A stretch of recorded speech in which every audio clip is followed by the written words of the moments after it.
All right. So this is everything that I got for the month of November 2022. Pretty good month. The end of the year is always a little, I want to say like hit or miss, but there's always little surprises because I ordered my stuff in advance, obviously. So some things get pushed out to later in the year. October, I generally order a bit more of because this is the month of my birthday, so I try to want to get more stuff as a little gift to myself. But then sometimes things get, like I said, get delayed. So I usually try and get more stuff for October, and then usually order more for December, beginning of the year. But then November is always this middle month where a lot of stuff that got pushed out, it just shows up. So a lot of good surprises this month to go over. But starting with the singles, pretty good stack. A lot of stuff's kind of coming to an end. 8 billion genies. This is issue 6. So the last issue took a look at what the first 8 months were with the genies. This one is now looking at the first, or I guess the next 8 years. So the world population has like been decimated. I think I flip through the first page here. Should show something, maybe not. Oh dear, spoilers. Yeah, here we go. So the human population right now is just over 32 million. And there's still 315,000 genies left. Some people haven't been using their genies because they realize how powerful they could be. And yeah, so very interesting. Really digging. Last issue was a lot of fun. A lot of stuff was happening. So this next one will be good. And then I guess maybe 7, 8 will be kind of the end, because one of the genies hinted that this is not the first time that genies have been given to every single person on the planet, and they're used as a way to kind of like, I don't want to say cleanse, but restart humanity when it gets to like a critical breaking point. So yeah, we'll see what happens. Defenders Beyond. This is the last issue of Defenders Beyond. I wasn't originally going to get this series, honestly. I really did like the first Defenders series by Al Ewing and Rodriguez, but I was like, do I want to get the sequel? The first one was so good. Can you follow it up? It got added to my box because my shop knows I got the first one and I love these creators. And yeah, I actually really love this series. It's really cool. I feel it ties in a lot to obviously the previous Defender series, but there's a lot more like jumping between different dimensions, and just some of the storytelling that Rodriguez is doing with the panels is really cool. There's definitely a lot of like tips of the hat and head nods to a ton of old Marvel stories and just characters and such, which is cool. And they always give you a little back matter in the back of the book to kind of tell you where those references came from if you want to read more. And yeah, I'm curious if there's going to be a third one. I'm not going to flip through the end of this issue. I don't want to be spoiled, but I suspect there'll be maybe one more. But again, I think this ties in a lot. I just finished the Ant-Man series last month, and that is pretty much at the end, kind of the writer Al Ewing reveals it's pretty much just like a tie-in, something they did for like the 60th anniversary of Marvel. So maybe I feel like this is the same thing too. A new book from Marvel. This is just a mini-series as well, but Doctor Strange, written and drawn by Tradd Moore, Heather Moore on, I think, colors. But yeah, I really am a big fan of Tradd Moore. He did the art for like the Luther Strode books, which I'm a big fan of, and came out a long time ago. I think like 10 years. But he did some art on a Silver Surfer book recently that I picked up, Silver Surfer Black, and it was just flabbergastingly amazing. So when I heard he's doing a Doctor Strange book, I had to pick it up because his art is phenomenal, as you can see from that page, stuff like that. That's kind of simple, but yeah, his art's amazing. So, and I really love Doctor Strange, and so I figured it'd be a great combo. Like, just look at this spread here. This is Tradd Moore at his best. He's got this cool psychedelic, trippy feel to his art that is also just a great homage to like classic Kirby, Ditko, Marvel, with like just the way he draws some of the cosmic stuff and it's just really cool. Yeah, so this will be a lot of fun. Yeah, can't wait. Surprise, surprise, another tale from the world of Hellboy. I cannot pronounce this guy's name, and I've never been able to pronounce his name correctly. I should just Google it, but Cashel? I don't know. He was an antagonist in a previous Hellboy story, which came out like decades ago. So, and now he's in Hell, and I'm pretty sure this is Albion or Sir Edward Grey, the Witchfinder, who's now also in Hell.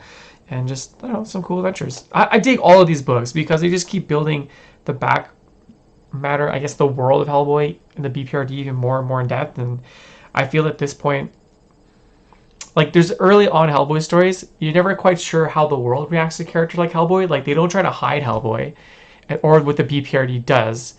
And now there's so stories filling out the back, like the world, that it just he just runs into people and just like, oh, it's you, it's the okay, I should probably get out of here because like a troll or something's going to show up and like destroy my house. On the last bit of Erratic 2 Recharged, I could have done some better Googling because I was wondering if this was a sequel or volume 2. It definitely is. Reading through the last issue, it very much is. You know, the first issue did a great job just setting up a nice little superhero origin without a lot of the... I felt like a lot of the fat had been trimmed. I guess that fat was served in the volume 1. But yeah, this is pretty good. It's not very long, but it's, again, I really like Carrie Andrews. I love his art. And yeah, this one's delivering so far. So a lot of nice little superhero tropes still going on. And then yeah, issue 2 of Lovesick. I really dug the first issue of this series. It hasn't been quite revealed if this woman is like a succubus leader of like a demon cult, even though I'm pretty sure that's what the preview said. And yeah, not going to flip too much in this, maybe just like the first page. It is definitely a more mature book. Not that there's like gratuitous nudity or anything like that, but yeah, it's not something you would give to your kids, that's for sure. But I'm really digging it. It's got like a cool horror vibe, and I've been reading a lot more horror books lately. So speaking of horror books, Night of the Ghoul. This is book 2. There is one more book. I went and confirmed that because I've been digging this so much. Like Francesco Francavilla, his art is killing it. It's such a cool kind of pulpy horror. Like it's so the premise is this father and son, they've discovered this film called Night of the Ghoul, and like it was never released. It only got shown once, and then the director famously destroyed it. They've been able to piece it together as super fans. They discover where the director is living his old folks' home, and they go visit him, and that's this guy, creepy looking dude here. And he was like, "Oh, you should not have looked at the film. Like, it's not fiction. That really happened to me while I was fighting overseas in World War II, and now that you're here, like, you're in trouble." And it's just such a spooky, old school horror vibe. It's really good. It's really good. But I hope it's not plagued by what I call the Scott Snyder curse. It's not really a curse. It's really just my personal opinion. But as I mentioned before, like I sometimes find that Scott Snyder's not really great at wrapping up a story. There's so many books that I've read by him that I really enjoy, like the first 3/4 of, and then like the last issue to him, it's like, oh, that's how you decide to end this. Okay, so this is really good so far, and I'm sure this second part will be really good. Each of these is like 2 parts. So this is 3 and 4. The next will be 5 and 6. So maybe part 5 will be good, and 6 could be mediocre. But I still really recommend it. It's such a cool, and the creature, the ghoul, is such a cool idea. Like ties together so much really cool like European monster mythology and some cool like modern twists, and just like it's spooky and scary. I'm digging it. Do a Powerbomb number 6. I say this every month, but I can't say enough good things about this. I'm not going to flip this one open because issue 5 ended on a really good cliffhanger that is literally like a battle to the death. That's the last line said. Battle to the death, as we promised. It was like, holy crap. So, yeah. And it also, even before that ending, they also kind of tied into that ending, I guess, was another, not like a cliffhanger, but definitely like a twist I didn't see coming. So yeah, very much looking forward to reading this one. We'll just kind of move on. Another Peach Momoko X-Men Marvel book, Demon Wars. I guess like the Demon Wars is like the 2nd volume, I guess. 2nd arc, Shield of Justice. It's kind of her take on like Civil War. So this one's probably, it's obviously more about the Captain America character, how they're stoic, and yeah, she's still helping different clans of Oni demons, and all this stuff is happening, so it's pretty cool. And Peach Momoko's art is just fantastic. It's great. Could be more and more of that all the time. This is the last issue of Cruel Be Can, the latest Shaolin Cowboy series. It's been fantastic, like every Shaolin Cowboy book. It's not every issue's not been one giant continuous fight scene like like one of his previous ones. There is like bits of story and some exposition and characters chatting, but man, the fights in this one have just been insane, and just yeah, it's a lot of fun. A couple characters from one of the previous volumes show up at the end, and they were antagonists in the previous volume, but they're also like hired guns, so we'll see how they tie into it. But dude, this crab shrimp man monster thing is such a cool idea. You find out that he's actually in the beginning of the series, Shaolin Cowboy was fighting this like little demony guy who was like on a flying jellyfish, and then Shaolin Cowboy ends up killing him. He's this guy is that dude's older brother, so that's why he can turn in this. You find out that's why he can turn his giant crab thing. So, yeah. There's also a lot of commentary on how much I feel Jeff Darrow dislikes extreme right-wing politics. You know, like Fox News and things like that, like the extreme side of it. Yeah. Then yeah, Young Hellboy. This was missing last month. I don't think it's delayed or anything, but there's so many Hellboy tie-in books coming out. It's not like I don't think I go a month without at least one, probably two. But yeah, 3 or 4. This one is literally a fever dream because Hellboy is super sick, has a fever. He's hallucinating. He's with the Lobster. He's with Lobster Johnson. And he's going around the new BPRD facility, fighting evil. But he's also being hunted by this cult that wants to kill him. So yeah, a lot of fun. Been really digging this. So looking forward to it. Another new book. I'm not sure if this is going to be an ongoing for a while, but this is I Hate Fairyland. This is technically volume 2. I finished volume 1. It was only 20 issues, so probably about the same thing. Still written by Scotty Young, but he's not doing the art. He did the cover, but new guy. Brett Bean is doing the art, whose name I don't remember. I think if I flip through the back, I thought he was the artist on Twig. No, I don't know who Brett Bean is, but it looks good. Art is very, very similar. Still got that sweet cartoony style. It's violent, as you can see.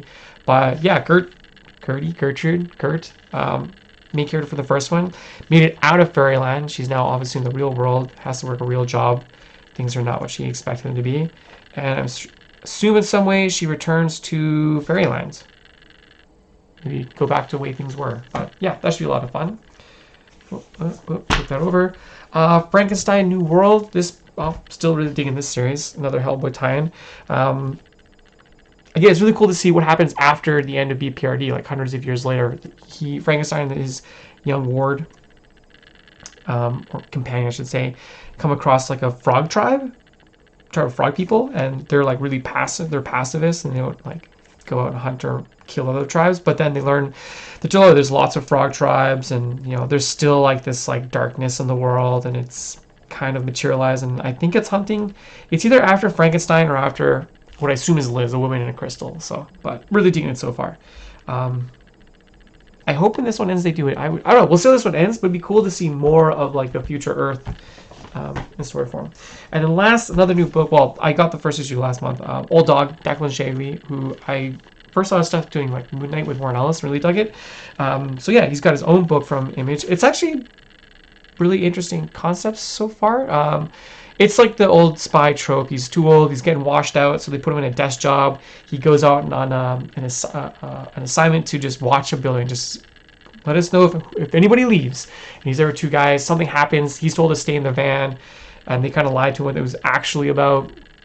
He goes in later to check on them. They're dead. He then sees this giant energy thing explode, and then wakes up 8 years later. And he gets recruited into a super secret version of like the CIA, FBI, and the book ends with some guys finding like the tech that he saw, and we're like, well, Operation Old Dog is in effect. Also, 8 years later, he's teamed up with a new partner, which is his daughter. So that's, I don't know how that's gonna tie in. It just kind of like last page dropped that on us. So, but yeah, I really like that. His art is really good. Big fan of it, and really the first issue. So we'll see. I don't know if this is going to be like a full ongoing, maybe a mini series. I don't know. Could go either way, but I like it. Keep going. So yeah, that's everything for singles. Pretty decent stack. No complaints there. A lot of stuff's kind of coming to an end. So yeah, okay. And this is where the surprises showed up with the I guess the hardcovers and such. First up, this book by Hayao Miyazaki. Obviously, the founder of Studio Ghibli, but he made some mangas before he started animation. So this is one of his earliest stories, Shuna's Journey. Written, drawn, watercolor art by him. It's before Nagasaki, which is kind of like the big manga that he's really known for, which obviously is one of the best Studio Ghibli films as well.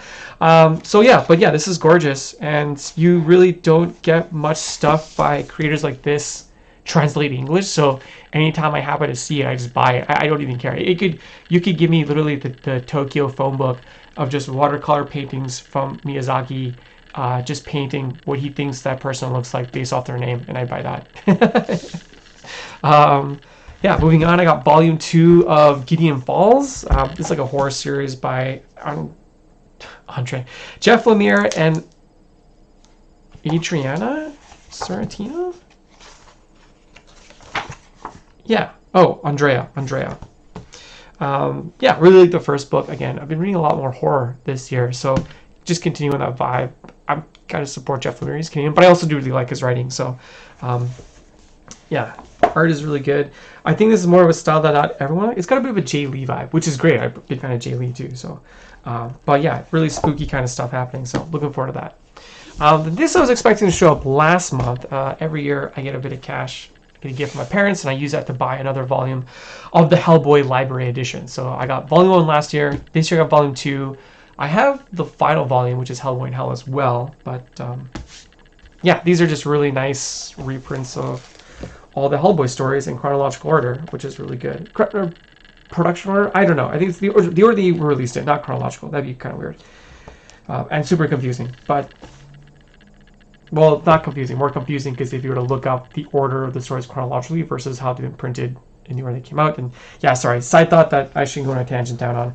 But yeah, I absolutely love Hellboy, as you probably know from all the books I get from there. So this just reprints a lot of the old stuff. We got Roger showing up. Nice. But yeah, I think actually the Kolchak story shows up in here. I don't know. Yeah, Pancakes, that's a personal favorite. Is there the Chain Coffin? Pretty famous story as well. Right-Handed Doom. See, a lot of like smaller stories, and then Right-Handed Doom is like yeah, lots of good stuff in there. So yeah, that's a good one. So yeah, up next I got Adventure Man Volume 2. Big fan of the first volume. I love the writer Matt Fraction. You got Terry and Rachel Dodson on art. So yeah, it's very much a pulp adventure. This woman who comes from a family of not like they have super abilities. Think more like a pulp adventure, like they're just like peak physical conditioning or super smart in an area, or like a crafty, like a really good pilot or something.